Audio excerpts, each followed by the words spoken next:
Shalom, Bapak Ibu Saudara-saudara yang terkasih dalam Tuhan. Selamat pagi, salam sejahtera bagi kita. Puji syukur kita pada pagi hari ini kita angkat kepada Tuhan.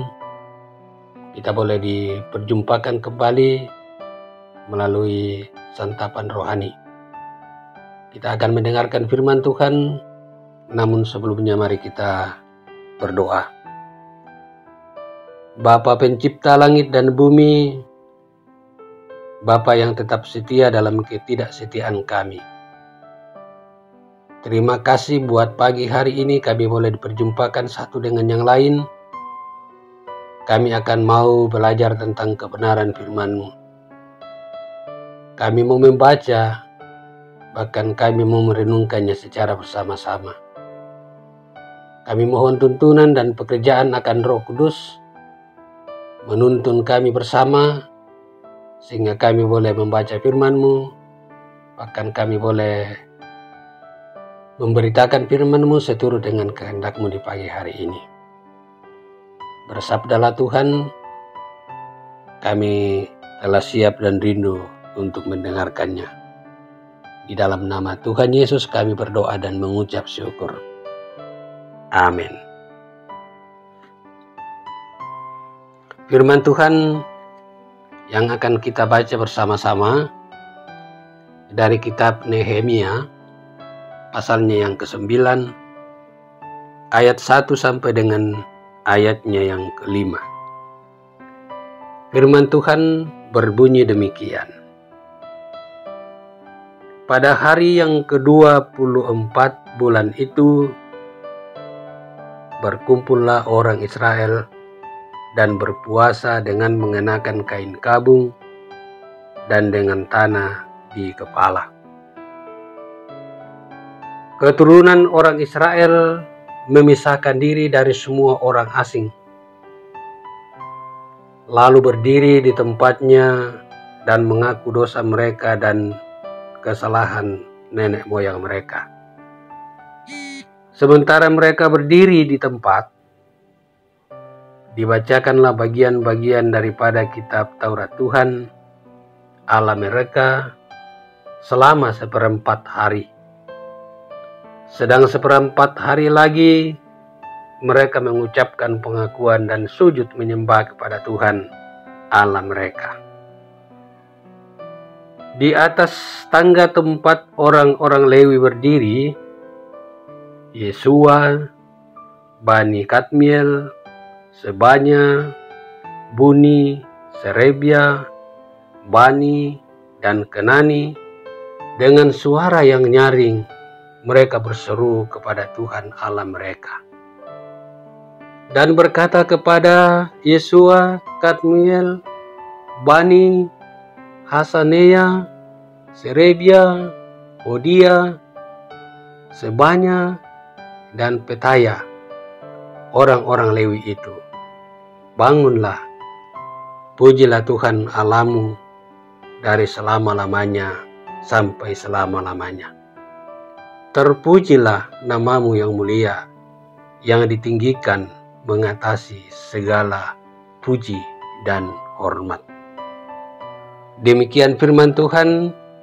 Setiap orang yang mendengar firman Tuhan dan menghayati, bahkan melakukannya dalam seluruh kehidupannya, orang seperti inilah yang berbahagia di hadapan Tuhan. Firman Tuhan diberi satu judul, bangunlah, pujilah Tuhan. Kedek komi, puji tupuang. Nah, saudara-saudara yang sama dikasihi oleh Tuhan, seorang pemuda bernama Yomel sangat suka bermain games. Saking senangnya ia bisa menghabiskan waktu berjam-jam. Bahkan ia tidak lagi memiliki waktu untuk membantu orang tua dan belajar. Suatu hari di sekolah, ia ditegur guru karena tidur di kelas. "Yomel, mengapa engkau tidur?" Si guru membangunkannya dan menyuruhnya mencuci muka. Lalu ia harus membersihkan kamar mandi sebagai hukuman. Yomel harus bangun dari tidurnya, bangun dari kemalasannya, bangun dan melakukan hal yang berguna dan benar. Demikian halnya dengan kehidupan umat pilihan Tuhan. Mereka terlalu asik dengan kehidupan dunia mereka, sehingga seringkali melupakan perintah Tuhan dalam hidup mereka. Karena itu, saudara-saudara, Tuhan mengingatkan mereka melalui Nabi Nehemia. Umat Tuhan dituntut dengan sepenuh hati mengakui dosa mereka di hadapan Tuhan. Mereka berkumpul, berpuasa, dan mengaku dosa. Dalam momentum tersebut, kepada mereka diperdengarkan firman Tuhan selama 1/4 hari. Kemudian dilanjutkan dengan pengakuan dosa dan penyembahan selama 1/4 hari.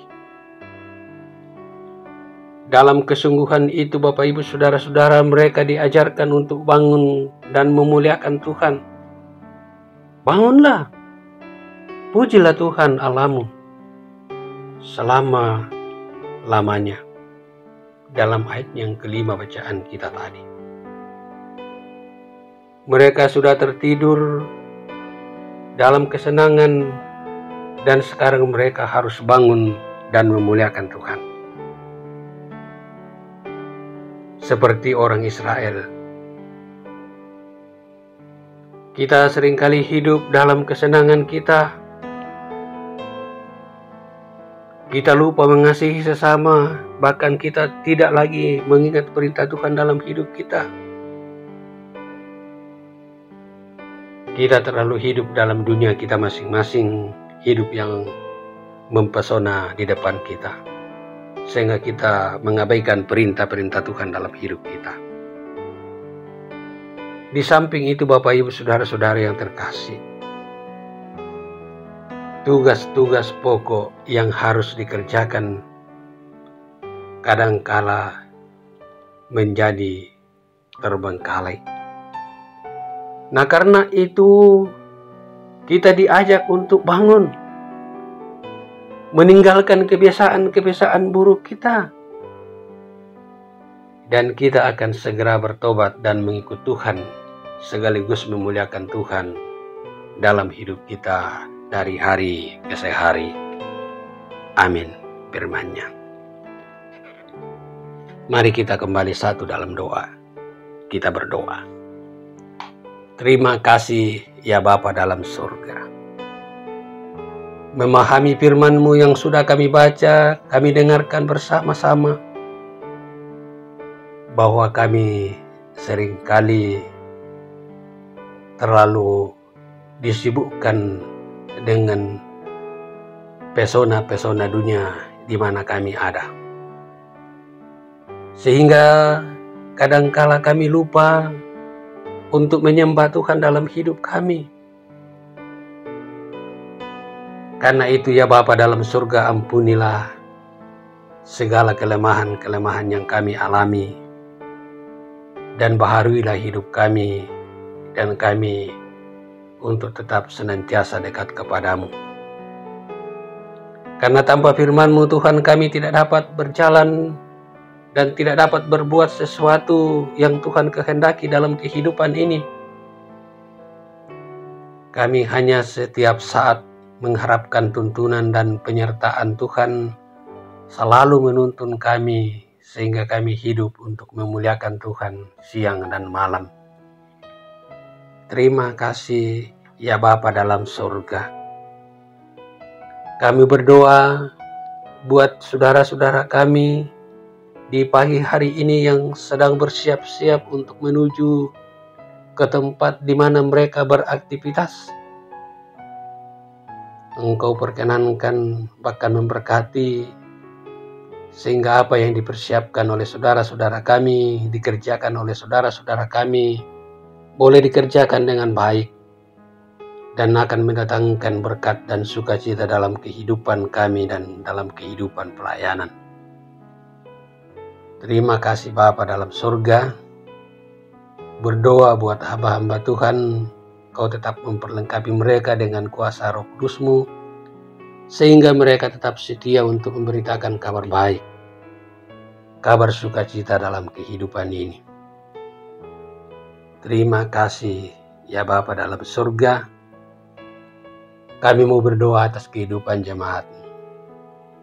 Secara khusus, hamba-Mu yang sedang berada dalam duka cita yang mendalam, yaitu hamba-Mu Bapak Petrus Sampe, bersama dengan anak, cucu dan rumpun keluarga yang sedang mengalami duka cita yang mendalam atas meninggalnya almarhumah ibu terkasih yang dicintai oleh mereka dan jemaat-Mu. Engkau boleh memberikan penghiburan, memberikan pengharapan bagi mereka, sehingga mereka percaya bahwa segala sesuatu yang terjadi dalam kehidupan ini hanyalah Tuhan yang mengetahui dan yang menguatkan setiap orang yang berada dalam duka cita, memberi penghiburan dan pengharapan yang sejati.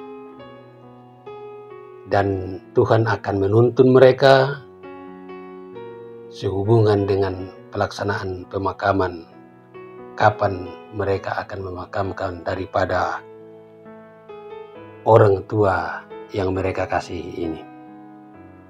Dan sekiranya kalau mereka akan mengantar ke kampung halaman, Tuhan perkenankan semua ini terjadi seturut dengan kehendak-Mu ya Bapa.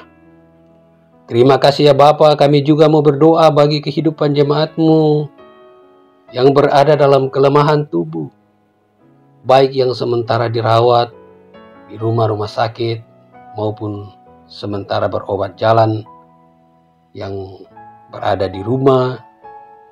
Kau tetap memberkati mereka semuanya.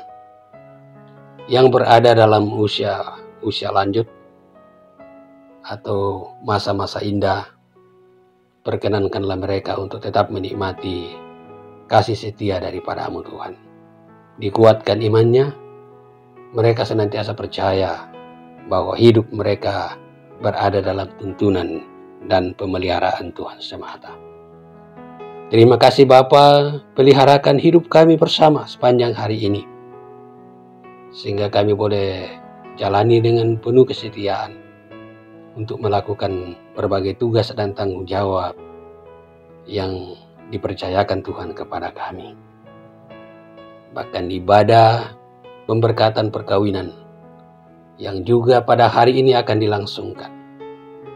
Kau memberkati kedua calon, bahkan kedua keluarga besar, supaya acara yang dipersiapkan mulai dari rumah, gereja, bahkan sampai kepada tempat resepsi, biarlah boleh terjadi seturut dengan kehendak Tuhan. Terima kasih Bapa, kami berdoa hanya di dalam nama Tuhan Yesus, Tuhan dan Juru Selamat. Amin. Bapak, Ibu, Saudara-saudara, sahabat Sarota yang terkasih dalam Tuhan, demikianlah firman Tuhan pada pagi hari ini. Selamat beraktivitas, Tuhan dimuliakan. Amin.